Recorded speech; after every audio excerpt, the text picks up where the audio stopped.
The Grillers on the Rebel. Jason Kann, owner of Fire Terminator. Hello, Cleggy. Hello, mate. G'day, guys. How are you? Very well. The Terminator. The Terminator's here, mate. So, look, thanks for the invite. We've been doing the rounds. We've done a little bit with JK's Barbecue and a few other Weber stores around the place. But to talk about the product, it's very, very unique, mate. Yeah. It's a product that's DIY. It's for everyone to use. Yeah. Well, you're talking to, look, Rebel listeners, they're obsessed with barbecues. Yes. Like we go out doing barbecues all the time. Boating. Sorry? Boating too, you know. Absolutely. I mean, so yeah, this is a product that our listeners need, isn't it? And tell us what's kind of different about for Fire Terminator. Yeah, very different, mate. As you know, your normal extinguisher is quite big. It's quite bulky. It's pretty heavy. They're all different classes of fire as well. So A to F. So each one has a different use, of course. So this is meant to be just a DIY unit for anyone to use, pick up. The reason it's very different is it's 100% plant-based. Yeah. It'll do everything, including lithium batteries. Yeah, right. Wow. So it'll even do a lithium compared to the can. So I mean, every second house has got a lithium battery at the moment. They so, sure do. Yeah, they sure do, and multiple ones. So, the product is designed to be there and nice and accessible. Yeah. There's a lot of unique properties about it, which I'll talk about as well. Yeah. So tell me, Jess, I've known you for a good few years now. What kind of led you down this path? Are you kind of? Did you have a fire yourself? Are you aware of things that have happened? Or is it's funny you should say that. I've actually had priors, mate, with fires. You've what? Sorry? Yeah, I've had some priors. I've had a couple of fires over the years. Yeah. So it is a bit personal to me. Yeah.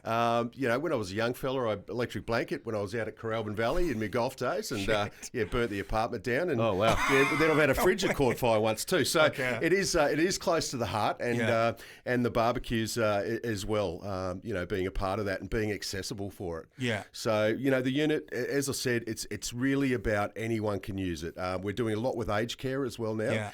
Yeah. There's no tag and test on this thing. You literally use it. Hopefully you don't have to use the whole can. It'll last 10 years, and you'll get multiple uses. You can use this multiple times. Yeah. Look, we're not expecting you're not expecting to have multiple fires, but it does happen, and we hear tragic stories sometimes. So for this product, we're not saying plan for your next fire. We're saying it's something to have in your house. It's better than the other products. It does everything. It's just something to have on the shelf in case you need it. You're doing workshops. You You're can't doing, be too careful. Can guys at home doing stuff on their motorbikes and cars and things.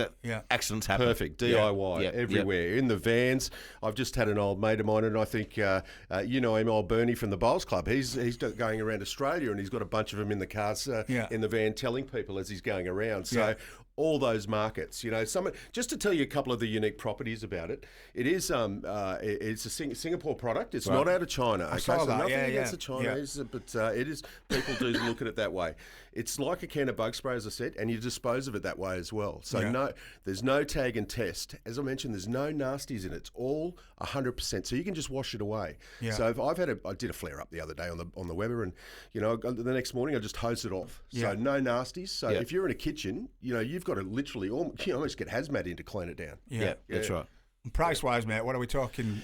Price wise, they're somewhere around about that $69.99 plus GST. In store and retail markets, and that's a 10-year shelf life. So what's your house and your contents and your family worth? Exactly right. Yeah. Look, we're going to do a little Facebook competition. I think if you metaphorically or literally, if you've got a friend who you've put out a fire for, or they've put out a fire for you, head over to our Facebook. I think we'll launch this tomorrow, Scotty. Okay. We don't want to overwhelm them today. They've got enough going on with the Smarter Than Shrek competition. Yeah, exactly right. But tag a friend, whether you put a literal fire out or metaphorical, and we'll choose one of you over the next few days, and we're going to give a Fire Terminator to each of you. But if you don't win that competition, $70, Jace. I mean, it's just ridiculous. It's crazy, mate. It's it's just everyone should have multiple ones. In fact, one close to the kitchen, one close to the barbie, in the boat, wherever. So it really is a no-brainer. Can I win it? The amount of fires I've put out for you. Well, no. I hear you blokes every day. I'm sure there's a few fires going on. Yeah. Well, Jace, I want to talk to you. Obviously, we've talked about Fire Terminator. I've known you a while. We've got lots in common, mate. Our love of sport. You used to be a very good golfer. I think you still are a pretty good golfer, to be honest. I have my moments, mate. We've got the old cricket with Josh, your son that plays cricket. Are you happy to stay with us for the next part of the show? I'd love to, have mate. another chat? You won't stop me talking. Awesome, mate. Well, and I also want to talk about the upcoming Ashes, my friend. Please, yes, and please. we'll talk about predictions. Yep. Scotty, you'll have a lot to say as usual. Of course. The Grillers on the Rebel. Almost time to wrap up the show, but Jace has kindly agreed to stick with us. For Then we're going for a beer. And then we're all going for a beer. Sounds good. Saturday Absolutely. anyway, isn't it? A beer or two or three, responsibly. But Jason, I talked about sport. We share a love of numerous sports. But your son plays cricket. He plays domestic cricket. He plays franchise cricket. How's Josh going at the moment? Yeah, pretty good. Had a bad year last year where he got injured when he went over to that tournament. I think he came in and had a chat to you. Went over and played in Cayman Islands. So that was no good. But this year he started really good in Saka cricket. So he's just on the fringe there. He's in the striker squad. Yeah. And pushing for higher honours. And So Adelaide. He's in Adelaide, mate. Okay. I didn't make that connection. Right, okay, yeah. So, big Port fan over here. well, he's actually just moved to play for Port Adelaide this year. Has he? Yeah. Oh, so he's a winner. Yeah, there you go. I love that. We talked about franchise cricket previously, Jace. I mean, it's come leaps and bounds, and it's all over the place. We can't stop it. We wouldn't want to stop it. But I read something the other day. Paddy Cummins and numerous international cricketers been kind of tried to be lured away of $10 million to quit international cricket. How do you feel? Where do you stand with this franchise cricket? Yeah, look, I think there's a place in it, and for everyone, I think it's brought so many people to the game. You know, when it first started, the franchise, the T20 stuff, I wasn't a fan. I'm a traditionalist. I'm the like same, you're the same. Yeah, but I'm the same as you, where I've become.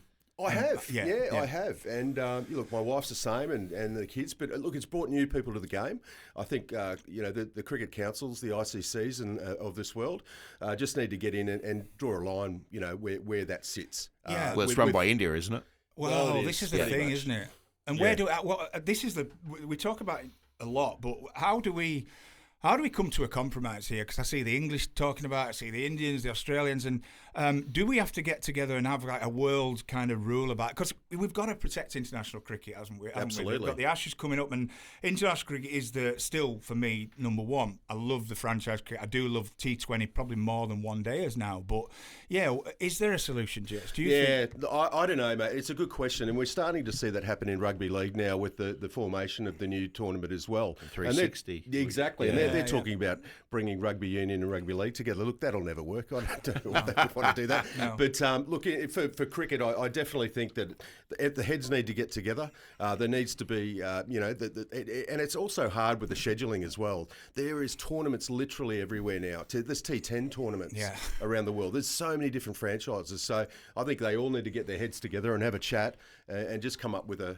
solution that's going to work for everyone. They do, and like with the golf, when Liv came about, I hated it. I was like, this is going to ruin golf. And now I'm kind of like, well, is it? It's shaking it up a lot. But they've got to entice a junior and a younger crowd, and that's what they're trying to do. That's exactly why they're doing that with the T20.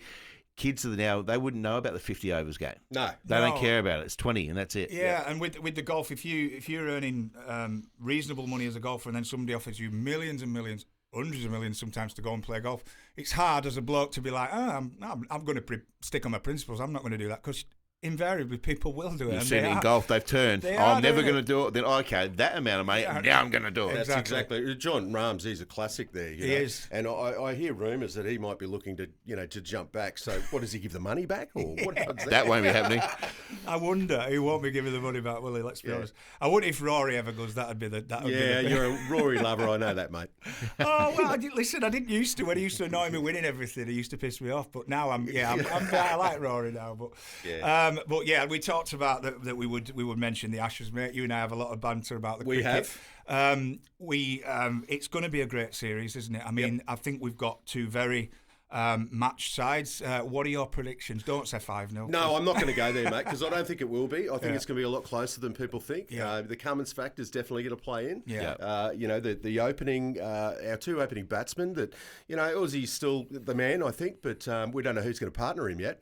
So I'm concerned about the top order. But, look, if I'm going to go a prediction, I don't think we're going to retain it. I don't think we're going to win it. I'm going to go for 2-2. That's interesting. I'm pretty much with you on that. 5-0. I knew you'd say that. Good on you, mate. I'm hoping we can edge you, but 2-2 would be, yeah. I mean, from previous England performances, particularly over the last decade or so, 2-2 would probably be pretty good for us. So that'd be a moral victory as well. Oh, I've got a David Warner quote from yesterday. I saw he's stirring it up again, isn't he? Wanker. He is. He sure is, mate. He's ripping it again. Yeah. Nobody's joking. But Marnus has come to a bit of form, mate. The English bowlers, Woody, Archer, if they can stay fit, mate, we're on for. I think this could be one of the best Ashes series, especially if the Aussie batsmen. It's been a bit ropey, hasn't it, over the last year or two with the Aussie batsmen. If they perform, the English bowlers perform, it could be an epic series. Oh, epic. You know, especially if the boys dig in at the top of the order. Our middle order's secure, it's safe. We know what happens at the bottom order. Yeah. You know, they all make runs all the time. So it's just that top order. Yeah. As you said, your boys. You know, if Woody stays fit, mate, he's played a bit on the Gold Coast too back in the time. He did. So Palm Beach, he did. Yeah. My neck of the woods. Yeah, it is. Yeah, down there. So, and he's a good man. So it's going to be a great series. So I hope you and I can sit down with a couple of frothies one Saturday afternoon, We mate. certainly will be, mate. Right. I'm going to head up to. We're going to I did mention a year or two ago that we're going to Melbourne because we're seeing family down there for the Boxing Day test. So I've got Boxing Day tickets, Good which on I you, can't mate. wait for. But we did talk about doing that about 4 or 5 We years did. ago. Look, if you're going to be in Melbourne, we'll be there. So see I'd love what to we can see do. you. Yeah. But we're definitely going to go to the Gabba as well, mate. So I don't know Good. if you're interested in that, but Yeah, we're going to have a day up absolutely. there. Scotty might come up as well. But Nice. yeah, exciting times. Indeed. We should reach out to Palm Beach Currumbin because Woody sometimes goes and does a bit of stuff there Done. when he's over. So we'll try and get him on the Easy. show. Jason Kann, mate. Pleasure as always. Thanks for joining us. My pleasure, guys. Thanks for letting me come in. It was Absolute great. Really enjoyed it. And we just call you the Terminator. Yeah, okay, that'll do. I'll call him the Terminator from now on. that's Yeah. it. He'll be back. Yeah, I'll be back. What that voice was.